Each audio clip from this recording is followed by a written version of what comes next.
Boom, boom.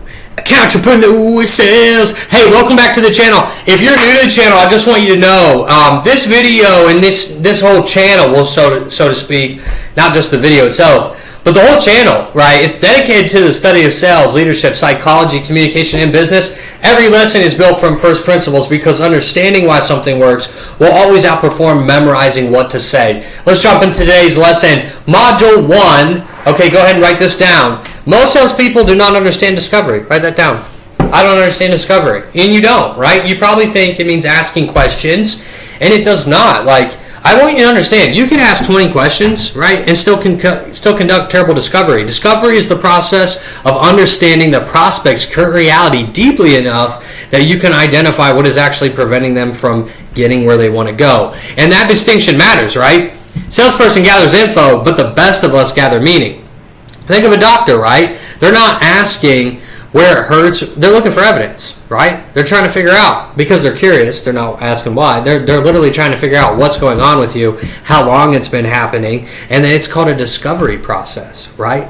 It's not about interrogating. Your job is to understand them. And at the beginning of the calls, like, the best thing for you guys to do is just use your status, use your authority against them. Let them know your title. Hey, I'm the owner of the company. This is what I do when I'm on the phone, determining if clients are going to be a good fit for our company, or determining if there's actually something I could do to help you save time and money, if they're whatever the case may be. This is a system I like to run. What I like to do when I'm on the phone is just ask you a couple questions, find out if what your problems are, and if my services can help you achieve those goals. After that, we'll go over the numbers, and in the end, it's your decision, John, if you feel like our company's a good fit for you and your business and what you're looking to accomplish.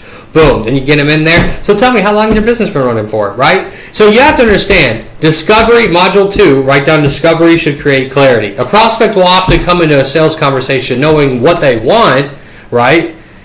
And they don't even know what they're currently dealing with. They may want something, but they also might be experiencing a problem that they're unaware of, if that makes any sense. So they might tell you things like, I need more clients, I need to make more money, I need a better system, I need training, I need help, I need this, I need that.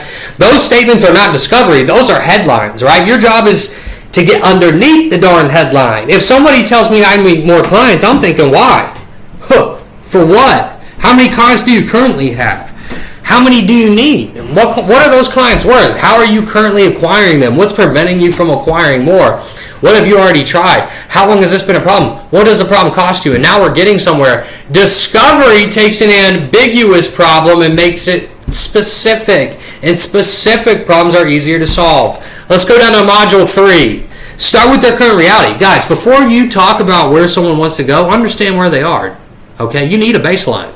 Questions like, John, walk me through what you're doing right now. And how's that working out for you? How does a normal month look like? How long have you been doing it that way? What have you already tried? What seems to be working? Where do you feel things are breaking down? Notice the language. It's all conversational. You're not firing questions at them like you're filling out an application. You're following the darn story. And great discovery should feel like one intelligent question after another, leading you towards the finish line, right? Okay? And don't be a weirdo. Ask the questions. Get out of your own head, man. You're the thing holding you back from big time checks. Just remember that. Your perception of the world. Nope. You need to think like the public. That will help you close better deals. Module 4. Be a more positive person. I think that will help you a lot too. Module 4. Find the gap. Okay. Hey, the sale exists because of the gap. Okay. You got to find the gap. Make a bridge. Walk them across, okay? So module 4 is find the gap. Every sale exists because of gap. There's the current state. There's the desired state. Your job is to understand the difference between the two. Let's say somebody currently makes $50,000 a year, but yet they want to make $100,000. There's a $50,000 gap. But money is always the real gap. Maybe the deeper gap is freedom. Maybe it's confidence. Maybe it's stability. Maybe they hate their job. Maybe they want control over their schedule. Maybe they're scared that they're going to spend the next 5 to 10 years exactly where they are today. So just ask them, hey John, so if things went exactly the way you wanted over the next 12 months, what would change, right? What would success actually look like? What would that allow you to do? Why does that matter to you? Now you're discovering motive, and motive drives decisions, right? Let's go to module 5. Find the problem behind the problem. Find the problem behind the problem. Okay? Hey, and gotta get good at it, because prospects rarely give you the deepest problem immediately, okay? They give you the socially acceptable version. I want to grow. Okay, why? Well, I want to make more money, Nathan. Why? Why do you want to make more money? Talk to me about that. I want more freedom. I want to do this. I want to go on vacation. Why do you want to go on vacation there? Why do you want to do that? Talk to me about that. Okay? And then, hey, I want more freedom. Why? Because I barely see my kids. There it is. The first answer was business. The fourth answer was emotional. Hey, this does not mean manipulating people. It means actually listening long enough to understand why the problem matters. When someone gives you a surface level answer, don't immediately move to your pitch, right? Go one layer deeper. You can say, tell me more about that, right? What do you mean by that? Why is that important? How's that affected you? How long have you felt that way, right? Those 5 questions will make you better than the majority of salespeople in the entire world. Most salespeople suck, okay? You have to be very sharp, have high skill, and ultimately unconditional love for people, and you will do very well in sales. All right, module 6, quantify the problem. How do you quantify the problem, okay? Problems are more real when they become measurable. Suppose a business owner tells you, hey, I'm struggling to generate customers, right? Well, just ask them, well, how many opportunities are you currently getting every month? How many would you need?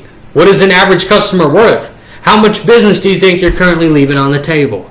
And now the prospect sees the economics of the problem. So instead of I need more customers, now we have, well, I'm probably missing 80 grand a year in revenue because I don't have a predictable acquisition system. Well, those are completely different combos. One feels optional, the other feels expensive. Let's go over to Module 7. Module 7, discover the cost of inaction. And this is probably one of the best questions, okay? What happens if nothing changes? What happens if nothing changes? Not why do you want this? You guys, why do you want this? No, what happens if nothing changes, right? Human beings are often tolerate problems because they have normalized them. It's your job to help them examine the trajectory, okay? So ask them, if you're still in exactly this position 12 months from now, how would you feel about that? What does another year of this cost you? How long are you willing to keep doing it this way? Again, you're not creating pain. The pain already exists. You're creating awareness, right? And there's a massive ethical difference. Module 8, go to Module 8. Understand what they have already tried, okay? Never recommend a solution before understanding previous attempts. I want you to ask them, well, what have you already tried? What happened? What did you like about it? What didn't work? Why do you think it didn't work? The information is incredibly valuable because now you know the prospect's history, you know their skepticism, you know their expectations, you know their previous disappointments, but most importantly, you know what your recommendation will eventually need to address, right? So let's go over to Module 9. And Module 9 is discover decision criteria. Okay, now you need to understand how the person evaluates solutions. So you just ask them, if you were going to move forward with something, what would it need to have for you to feel confident? What matters most to you? Is it support, speed, return on investment, flexibility, certainty, training, accountability? This prevents one of the biggest mistakes in sales is selling what you think is valuable instead of what they think is valuable. Are you kidding me? Dumb. Think of a guy at a car lot. You're selling him a truck, he wants a sports car. That's what you guys are doing because you're not asking the right questions to figure out why they need this. Okay?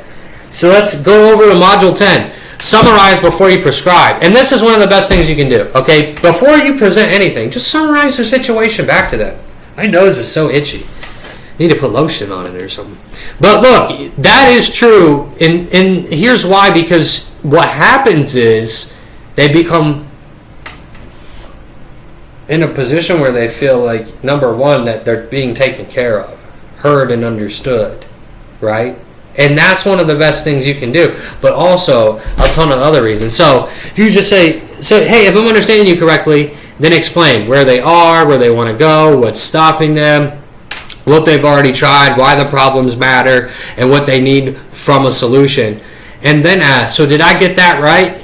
And the question is enormous because now the prospect gets to correct you. And if they say exactly, it's like, well, then you've earned the right to make a recommendation. Okay? Go over to Module 11. Earn the prescription. Now you transition. You can say, hey, based on everything you told me, I think I have a pretty clear picture of what's happening. Or you can say, based on what you shared, there are really 2 or 3 things that we need to solve. Then prescribe. Okay? Notice what we did not do. I didn't vomit my darn features all over them. I didn't dump my information all over them. Okay? I didn't give a 20-minute presentation. We did not start talking about the product 5 minutes into the call. We earned the right to present the solution, and that's what professional selling looks like, guys. Let's go over to Module 12. This is the last module. Discovery is where the sale is won. Okay? Most salespeople believe closing happens at the end. It doesn't. Most sales are won or lost during discovery. Because if I deeply understand the current situation, the desired outcome, like the obstacles, the frustration, the previous attempts, the financial impact, emotional impact, your decision criteria, and the consequences of doing nothing, okay? Then presenting the solution becomes relatively simple. The prospect should almost always be able to predict what you're going to recommend, okay? And that's elite discovery, not stupid questions, interrogation, pretending to care, right? You either care or you don't. Genuinely ask questions if you care. I hope this video was helpful. Make sure you like and subscribe, and I'll see you in the next one.